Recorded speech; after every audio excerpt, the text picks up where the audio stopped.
올해로 36살이 되었고 어린이집에 다니는 딸을 키우고 있습니다. 작은 개인 가게를 운영하며 결혼한 지 5년이 조금 넘었네요. 오늘 사연을 보내는 계기는 최근에 남편과 시어머니의 사기극을 알게 된 후로 더 이상 이들과 한 집에서 함께 살기 어려울 것 같습니다. 이혼이 불가피한 상황이라 생각되어 제 이야기를 한번 털어놓고 싶어서 한밤중 컴퓨터 앞에 앉아 사연을 보내게 되었네요. 20대 때 대학을 졸업하고 남들이 꿈꾸는 대기업 본사에 취업 성공을 했어요. 그러나 하던 일과는 거리가 있었죠. 너무 멀리 있었고 매일 같이 이어지는 의미 없는 야근과 주말 중 하루를 반납해야 했던 출근을 해야 하는 회사 생활에 적응하는 것이 힘들었어요.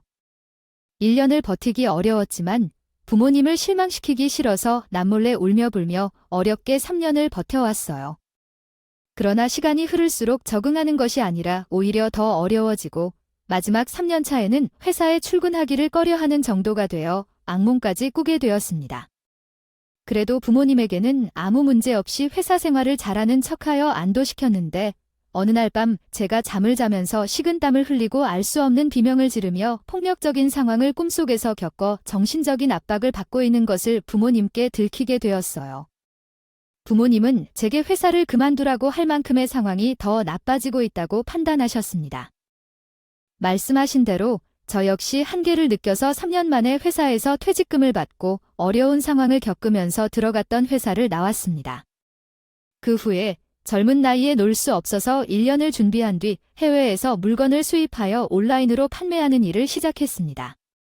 처음에는 제대로 물건을 보는 법을 몰라 손해를 많이 보기도 했고 반품이 쏟아지고 고객들의 항해 전화를 받을 때마다 그만두고 싶었던 적이 여러 번 있었습니다. 그러나 시간이 지날수록 경험이 쌓여 이제는 6년이 조금 넘은 베테랑 수입 좌파상으로서 개인 사업을 운영하고 있습니다. 현재 직원은 2명이고 한 달 매출은 8천에서 1억 정도 나오지만 물건값과 운영비를 제하면 내가 남는 돈은 평균적으로 1,000만 원 정도입니다. 어떤 사람들은 많이 번다고 생각할 수도 있지만 평일과 주말을 구분 없이 일을 해야 하고 제가 월급을 주는 직원들은 정확한 시간에 출근해서 정확하게 퇴근할 수 있지만 나는 한밤중이나 새벽이나 업무 때문에 해외에서 연락이 오면 바로 답장을 해야 하는 힘든 일이에요. 그래도 열심히 일하고 있고 단골 고객들도 꾸준히 늘어나다 보니 요즘은 다들 어려운 상황이지만 저희 회사의 매출은 꾸준히 나오고 있습니다. 제 남편과는 회사를 그만두기 1년 정도 전에 아는 선배의 소개로 만나게 되었어요. 그렇기에 나는 회사를 그만둘 때의 모습도 남편이 옆에서 지켜보았습니다. 방황하고 힘들어 하다가 사업을 시작했을 때도 제 곁에서 많은 도움을 받았습니다. 3년간의 연애 끝에 결혼을 한 후에 처음 결혼했을 때는 두 사람 다 모아둔 돈이 별로 없어서 월세 아파트에서 신혼생활을 시작해야 했습니다. 저는 그동안 모아놓은 돈과 퇴직금까지 전부 사용해서 사업자금으로 활용했고 당시에 제 남편도 몇 년 정도 회사 생활을 한 후에도 모아놓은 돈이 거의 없었는데 시어머니께서 신혼집을 사라며 남편이 모아둔 적금 통장까지 가져가서 지원해 주셨습니다. 만약 그렇게 해주신다고 했을 때는 제 결혼자금 정도는 마련해서 돌려주셔야 했을 텐데 현재는 시부모님도 돈이 없담. 입살 닫고 모르는 척 하시지만요. 어쩔 수 없는 여타 생활에 결혼을 시작하게 되었습니다. 다행히도 결혼 이후에 제 사업이 잘 풀려서 3년 전에 겨우 집을 장만할 수 있었습니다. 남편은 제보다 2살 많은 직장인이며 겉으로만 봐선 세상에서 착한 효자입니다. 시아버님은 저희가 결혼한 후 2년 뒤에 돌아가셨으며 그 이후로 혼자 남은 시어머니에게 남편은 정말 잘해주는 아들이었습니다. 남편이 효자인 모습이 너무 인상적이어서 외식하거나 데이트할 때 맛있는 음식을 먹으면 꼭 1인분을 따로 포장해서 시어머니 집에 가져다 드리곤 했습니다. 이런 행동들이 나쁘게 생각되지는 않았지만 때로는 저나 우리 딸보다는 생각이 들었어요. 시어머니를 더 우선으로 생각하는 것 같아서 서운한 마음이 들 때도 많았습니다. 하지만 남편은 지금까지 몇 번이나 저에게 자기 엄마 모시고 같이 살면 안 되겠냐고 제안했고 저는 우리 집이 대궐처럼 넓지 않은 겨우 방 3개가 있는 31평 아파트에서 딸과 더불어 세 식구가 시어머니와 함께 살면 불편하고 좁아서 살기 힘들다며 단호하게 거절했습니다. 시어머니는 결혼 전에 남편이 가져다가 지금 사시는 아파트를 매입하셨지만 워낙 낡고 오래된 집이고 평수도 좁으며 구조도 별로여서 현재 판매해도 얼마 못 받을 것이라고 합니다. 남편은 세상 물정을 모르는지 아니면 알고 싶어 하지도 않는지 이런 생각이 듭니다. 어머니 집과 우리 집을 팔아서 50평 넓은 아파트로 이사하는 건 그저 모시고 살면 된다고 하는데요. 계산을 해봐도 최소 2억 이상이 모자라고 대출을 받더라도 매달 갚아야 하는 돈이 만만치 않아요. 그리고 저는 학과를 결코 꺼리는 가장 큰 이유가 이 집을 구입할 때 대부분의 비용을 제가 사업을 통해 벌어온 돈으로 충당했다는 데 있습니다. 남편의 월급으로는 300만 원도 안 되고 일반적으로 3배에서 4배 이상의 수입을 올리는 제가 벌어서 모은 돈이 훨씬 많았죠. 그래서 집을 사자고 말한 사람도 제가 계약금부터 잔금까지 거의 90% 이상을 충당했습니다. 저는 돈을 부담해서 현재 사는 집을 구입했어요. 명의도 공동명의가 아닌 제 명의로 했고 집을 살 때 대출 7천만 원 정도를 받았는데 그 대출 역시 제 명의로 받았습니다. 이런 상황이기 때문에 남편은 제 허락 없이는 시어머니와 함께 살 수 없었고 양쪽 집을 팔고 넓은 집으로 이사 가자는 생각 또한 제 허락 없이는 어렵습니다. 사실 남편이 홀어머니를 모시고 싶어하는 마음이 잘못된 것은 아니고 그것을 이해하지 못한다는 건 아니지만 그 집안 사정이 어떠든 간에 저가 희생해서 시어머니를 모시고 살아야 할 이유는 없는 것 아닌가요? 저는 집에서 편안히 살림하는 사람이 아니고 주말도 없이 일하고 늦게까지 혼자 사무실에 남아서 일을 하죠. 집에 올 때까지는 시어머니 눈치를 살피는 생각은 전혀 없었습니다. 어머니와 함께 살고 싶은 마음만 있었죠. 몇 번 합과 관련 이야기를 제게 꺼내기도 했지만 항상 정색을 하고 끝냈습니다. 그래서 최근 2년 동안 제 앞에서 합과 소리를 듣지 못했어요. 대신 남편이 일주일에 3번 정도 퇴근 후에 어머님 댁에 들러 같이 저녁을 먹고 들어옵니다. 어머님 댁이 우리 집에서 차로 15분 정도 걸리기 때문에 남편이 자주 방문한다. 엿삽에서 간섭하거나 잔소리하는 생각은 전혀 없었고 언제든 들르고 싶을 때 와서 즐겁게 지내면 자연스럽게 합가할 수 있을 거라고 생각했습니다. 소리도 쏟아져 들리게 할 것이라고 생각했었어요. 그래서 남편을 자주 어머님 댁으로 보내는 것인데 반면에 저는 명절이나 기념일 같은 날을 제외하고는 굳이 어머님을 찾아뵐 이유가 거의 없었죠. 얼마 전까지는 남편과 암묵적인 합의를 했어요. 서로 스트레스 받는 일 없이 잘 살고 있었는데 문제는 작년부터 제가 하는 사업이 굉장히 좁아지기 시작했고 직원들을 야근까지 시켰지만 업무가 너무 많아서 저 혼자 일을 다 마치고 집에 들어오면 보통 밤 11시 어떨 때는 12시가 넘어서 집에 오는 경우도 많았습니다. 다름이 아닌 남편과 우리 딸에게 신경을 못 쓰는 것이 너무 미안했고 제가 없는 빈자리에 시어머니가 자주 있었어요. 저희 집에 방문해 주셔서 집안일도 도와주시고 제 딸도 돌봐주시기 시작하셨어요. 솔직히 어머님께서 안방 화장실 청소는 물론 남편과 제 속옷 빨래까지 모두 해주셨는데 민망한 마음도 있었지만 그보다 감사하는 마음이 더 컸어요. 제가 일을 마치고 집에 돌아오면 너무 피곤해서 도저히 집안일을 할 정도의 상황이 아니었거든요. 도와달라고 부탁한 것은 아니었지만 어머님께서 자진해서 도와주시니 너무 고마웠고 제가 감사한 마음을 다른 방법으로 표현할 길이 없어서 용돈으로 보답을 드렸어요.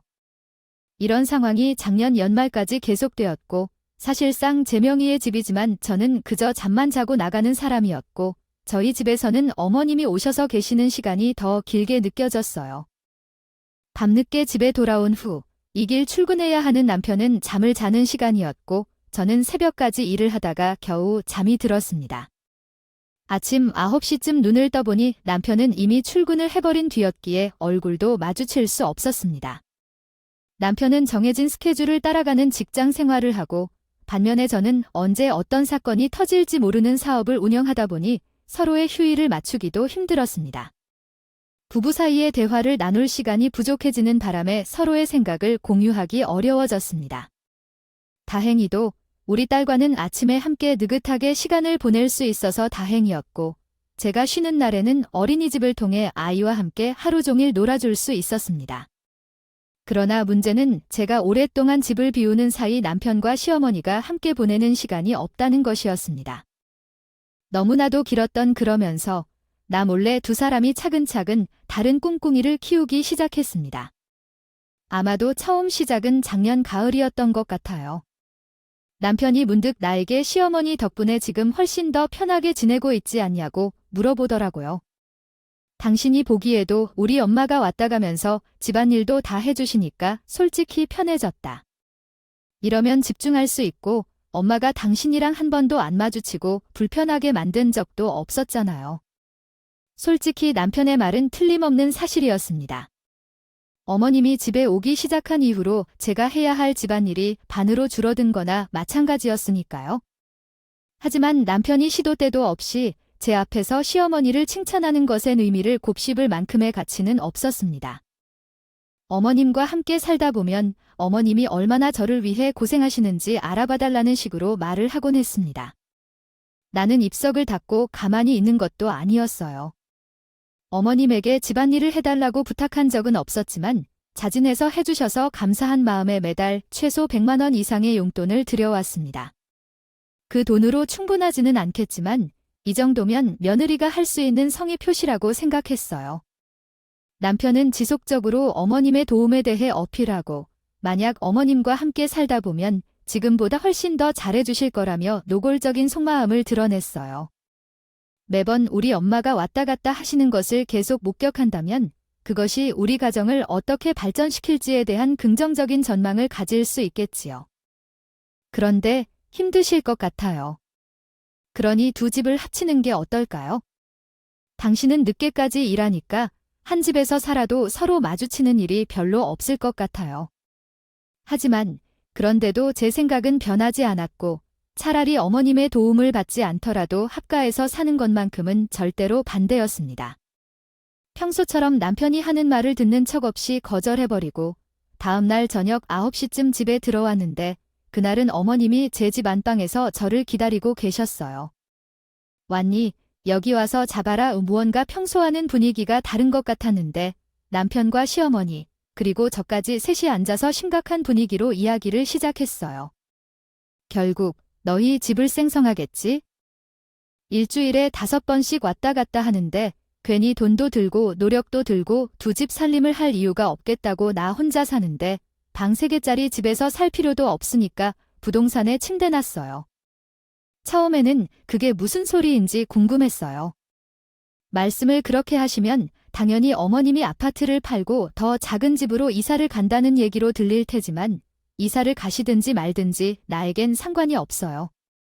왜 그런 것을 진지하게 얘기하고 있는지 의아했습니다. 그러나 남편과 어머니가 하는 말을 조용히 듣다 보니 그게 아니었어요. 집을 팔고 우선적으로 우리 집에서 함께 살겠다는 얘기를 한 것이었죠. 어차피 당신은 집에 있는 시간도 많지 않으니 엄마와 같이 있는 것도 좋지만 우리 딸에게도 좋은 일이에요. 맨날 왔다 갔다 하시느라 얼마나 피곤하실지. 저는 평소대로 절대 합가할 생각이 없어서 어머님도 남편도 이 문제에 대해 더 이상 이야기하고 싶지 않다고 거절했어요.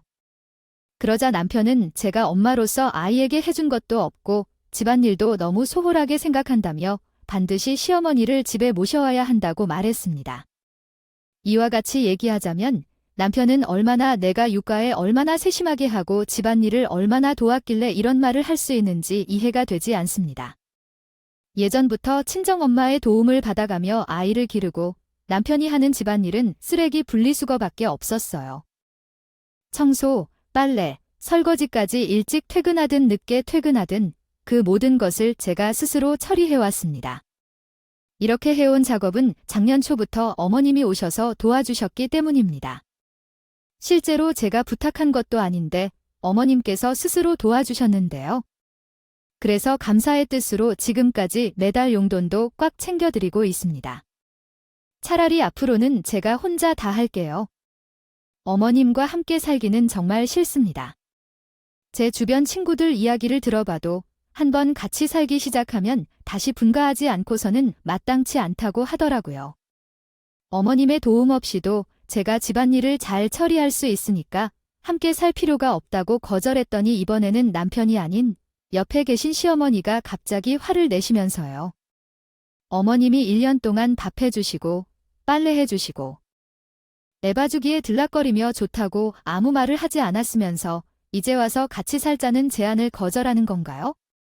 제가 너희 집 가정부냐며 만일 그렇게 생각한다면 돈이라도 제대로 계산해서 주면 좋겠네요. 요즘은 이런 일을 해주면 300만 원을 주신다더라고 합니다. 지난 11개월 동안 어머님이 우리 집에서 일을 해준 대가를 적절히 지급해달라고 하신다고 하더라고요. 최소한 제가 100만 원 이상의 용돈을 주지 않았냐고 이야기하고 언제 제가 부탁한 적이 있다고 따진다면서 내놓으라고 했지만 제가 하는 말은 청순히 듣지 않으셨어요. 나중에는 더러우니 200만 원을 더 내놓으라고 11개월치인 2,200만 원을 계산해서 요구하고 계신다고 합니다. 시어머니께서 이런 식으로 말씀하시는데 남편인 제게는 표현을 짓지 않았습니다. 그 상황을 관찰하고만 있었어요. 제가 그런 남편의 모습을 보고 너무 어이가 없어서 어머님을 부르러 와서 그 일을 시키기로 했어요. 당신이 나 없을 때 한 것이잖아. 그럼 월급 받을 때는 당신이 주는 게 맞겠다고 화를 내고 이야기했더니 시어머니는 자신의 아들 편을 들며 지금 이 집은 제 명의로 된 제 집이니까 집주인이 돈을 내는 게 맞는 일이야 라고 말씀하셨어요. 너가 언제 내 아들에게 공동명의를 해준 적 있느냐? 돈 좀 번다고 꺼져주고 유세하는 건 처음부터 끝까지 쟤를 나쁜 인간으로 만들려는 것이야 라고 이야기하시더라고요. 시어머니와 저는 서로 목소리 톤이 높아지면서 말을 주고받았고 남편은 두 여자가 싸우는 모습을 지켜보고만 있었습니다. 사이에서 한마디도 못한 채 입을 꾹 다물고 있었어요. 이러다가 어머님이랑 멱살을 잡고 싸울 것 같아서 저는 대신에 남편에게 마지막으로 최후 통첩을 날렸습니다. 나랑 살래 아니면 어머님이랑 살래? 모두 함께 사는 것도 아니었는데 사전에 없어 마음속에서는 부글부글 끓어오르고 솔직히 지금 당장이라도 모든 것을 다 엎어버리고 싶었지만 남편에게 아이 아빠로서 마지막 기회를 준 것과 같았어요. 여기서 저를 선택하면 모든 것이 사라지고 원래 자리로 돌아갈 수 있었지만 조금이라도 주저하거나 어머님을 선택한다면 이혼하고 모든 것을 마치기로 했었어요. 아니, 우리 엄마가 부동산에 집까지 내놓으셨는데 당신이 좀 양보해서 함께 살면 어떻겠니? 그 말을 듣고 저는 더 이상 할 말이 없어요. 어머님, 아까 분명히 여기가 제 집이라고 하셨죠. 우리가 이혼할 거니까 제 집에서 나가주세요. 밀린 월급은 제가 일당으로 정확하게 계산해서 입금해 드릴 테니 가실 때 가져갈 수 있도록 해주세요. 어머님, 아들도 함께 데려가 주세요. 두 사람 모두 나가라고 내쫓았더니 번져서 아무 말도 못하고 제게 쳐다봤어요. 자기들이 합가할 거라고 우기면 결국 제가 두 사람에게 못 이기고 합가하게 된 줄 알았나 봅니다. 당장 내 집에서 나가라고 했더니 이제는 다시 두 사람을 볼 일 없었으면 좋겠다고 했더니 시어머니가 억울하다며 복장을 두드리다가 우리 집 거실 바닥에 드러누워 버렸습니다. 이대로는 안 돼요. 나가려는데 억울하고 분해서 이대로 못 떠나겠어. 얘야, 이 여자야, 너의 엄마랑 아빠도 없냐? 진짜 진상도 이런 진상 없고 보기가 싫어. 정남이가 뚝 떨어진다던데 남편은 자기 엄마 그런 모습을 어찌 생각하지 몰라 하더니 나에게 빨리 잘못했다고 사과하라는 거야? 종이나 휴대폰 가져갈 때 내 친정으로 딸이랑 같이 갔지?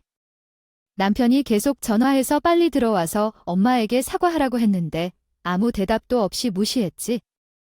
그리고 이틀이 지나서 낮에 조용히 집에 다시 왔는데 남편도 출근했나 보네. 시어머니도 집에 없었어. 그럼에 따라 현관문 비밀번호부터 바꿨고 우리 여행 갈 때 쓰는 것들을 가져오려고 했는데요. 가방을 꺼내어 남편이 오는 동안 짐을 다 쑤셔 밀어 넣었고 현관 앞에 던져버렸습니다. 광신저쯤 현관 앞에 놔두었으니 오늘 저녁에 찾으러 오세요. 현관 비밀번호를 바꿨으며 만약 그 순간 이후로 제 집에 들어오면 경찰을 부를 테니 이 점 유의하세요. 남편이 저를 독하다고 생각할지 모르지만 어차피 이혼할 예정이어서 신경 쓰이지 않습니다. 시어머니가 저희 집에서 한 일에 대해 정당한 금액으로 보상을 해주고자 합니다. 한 달 월급 300만 원을 지급하여 깔끔하게 마무리하고자 합니다.